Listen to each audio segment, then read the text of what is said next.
Welcome to Teaching Tips Tuesday. My name is Jared Kittleson, Chief Operating Officer here at the Foundation for Blind Children. And today I'm joined by Jenny Wheeler. Jenny, welcome to Teaching Tips Tuesday. Thank you for having me, Jared. Jenny, what do you do at Foundation for Blind Children? Jared, at Foundation for Blind Children, I'm a Braille transcriber. I also work in Braille curriculum as a manager. Excellent. And so I understand today's teaching tip, you are going to talk to us about teaching students with either a severe visual impairment or multiple disabilities how to type. Is that correct? Jared, this is one of my favorite topics, and I'm excited to Awesome. share this with you. I'm very interested to hear what you have to say. So starting off, how is teaching students with that severe visual impairment or multiple disabilities different than teaching less severe needs? Well, Jared, one of the most important things is that a commercially available typing program with voice feedback might not work. And that's typically what we use for our students with severe visual impairments. A program like Talking Typer, which is an excellent program, but for our kids who have multiple disabilities, that might not work as well. And one of the major reasons for that is attention span. A student with multiple disabilities might have a much shorter attention span, and his willingness to continue to focus on typing tasks might really vary. Might only last a few minutes. It's not going to last the length of an entire formal lesson. Another really important thing is that students with multiple disabilities are very focused on the things that interest them. I know this is true of all students, but for kids with multiple disabilities, what you choose to use as a topic in your lesson might make all of the difference in whether that student's willing to focus. For example, if you have a student who loves comic book characters, and you allow that student to learn how to type a comic book character's name, and you create a formal program that's entirely dependent on that student's interest in that character, then you're going to Mhm. get a lot more interest than if you simply follow a typical typing program. It really depends, and you have to be very flexible. The other thing that you really need is routine, and you need to be very specific about how long a lesson's going to last. Many students without multiple disabilities, they'll go for a while without worrying about when the lesson's going to end. But students that I've worked with multiple disabilities, they need to know exactly what they're going to be doing. They often want to know exactly how many words they're going to be typing. They want to know when this is going to be over. And they want to know what is their reward when they're all done. So you have to be very focused on a lesson that really fits their routine needs. Also, and this is really important, they might need a high level of teacher interaction.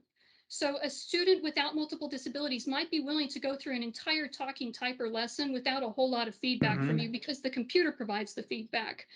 But a student with multiple disabilities is different and will probably expect the feedback all to come from you. And so it's not necessarily going to be independence that you're seeking for in a student's learning style. It's going to be interdependence. So you're going to work together to achieve mastery. You're going to be partners in the experience, and you can't just expect a student to sit there the whole time and do it by himself. Right. Excellent. Those are some excellent strategies. Any other strategies that you like to include when working with your students? Yes.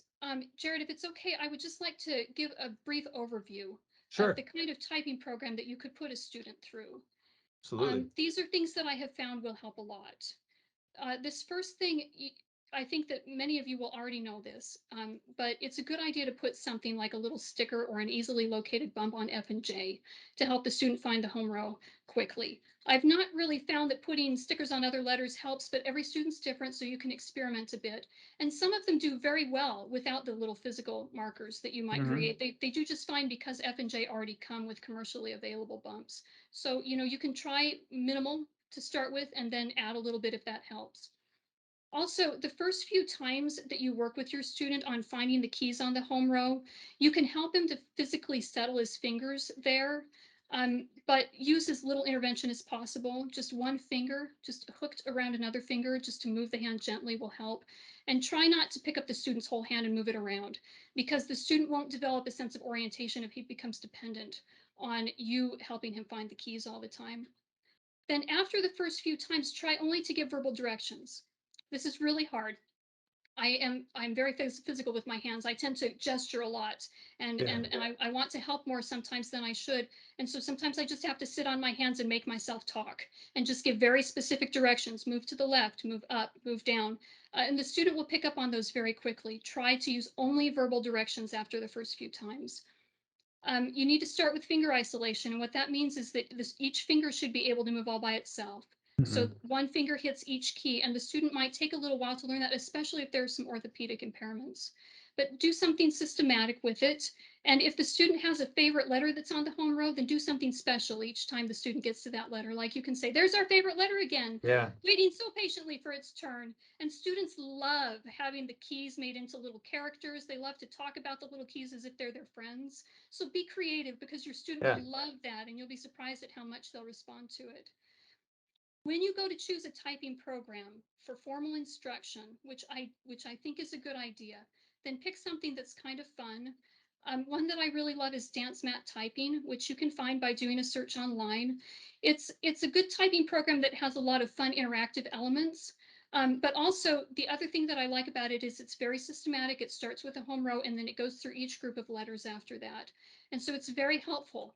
Now, Very I cool. don't always use the program online. Occasionally, if I've got a student who's got enough vision to see a little bit of the video and enjoy the audio, I'll do that. But the thing that I definitely recommend is for you to go through the entire thing, whatever program you choose, whether it's talking typer or dance mat typing or whatever it is, go through the entire program and write down the program. Use a Word document, go through it lesson by lesson and write the entire thing down, because then you should be the voice for your student. Oh, good. Then what you can do is you can provide as much or as little as the student is ready for. So when you start, you're only going to give the student letter by letter, one letter at a time. And then you can start to group letters. And then you can start to spell out whole words. And then once your student becomes proficient enough, then you can just read the words one at a time, and then multiple words at one time. You might have a student who's not in an emerging literacy program. And so, you can be a little bit more advanced. Go at the rate that your student is able to follow. Good. Also, this is really important. If you go through one lesson and you only make it through 4 words or 4 groups of words or 3 letters, that's plenty. Don't worry about how fast you need to go. Be really, really patient. Because you can take as much time in your typing as you want to. If you have a goal for the student to learn the home row in 1 year and you find it's going to take longer, that's okay, because you can adjust. Also, you want to let your students make a lot of mistakes without overcorrecting. So focus on your student being able to strike and locate the key that you call out, no matter how many times it takes. You should start to drill when you feel like your student can do multiple letters in succession and can get it perfectly. But otherwise, just let him make a lot of mistakes.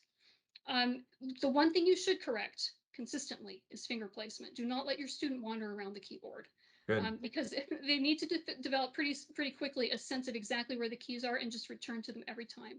So no Hmm. wandering. But it's okay if he hits 10 keys before he actually hits the key he wants. Eventually Bring it back. he'll memorize it. Yeah. Absolutely.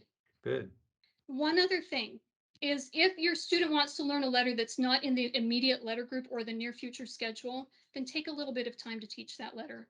If his name is Sam and S and A are in his name on the home row and M is not, well, don't worry about that. Teach him where M is and let him figure that out. And then maybe let him find it as a special treat Yeah. each time. And I think, the more treats that you can give verbally and rewards at the end, the more likely you're going to be successful. Absolutely. Those are some great strategies. Jenny, do you have any takeaways, whether it be for fellow TVIs, other educators, community members, parents, that in relation to helping support these children's goals or students' goals on typing? I do. I have 2 major takeaways. Number Okay. one, keep your lessons really short. Do not try to make it through an entire formal lesson. 10 minutes at the most, especially at first, and sometimes 2 or 3 is enough. It really depends on the student. Even students that are very excited about this will allow a very limited amount of time for typing, so Good to keep your go. lessons short. Good. Number two, and this is probably the most important, don't assume that you have any students who can't learn to touch type. You have to have a certain amount of fine motor dexterity in order to do this, and that is true. But for the students who've got that fine motor dexterity, don't be worried about additional disabilities, intellectual disabilities, learning disabilities, attention disabilities. Don't let that trouble you, because any student can learn to touch type. I've never had an experience that wasn't successful if we followed these really careful and thoughtful strategies. Awesome. Awesome. Jenny, those are some great tips. I certainly appreciate your time today, and that was wonderful. Thank you so much, Jared. I've enjoyed it very much.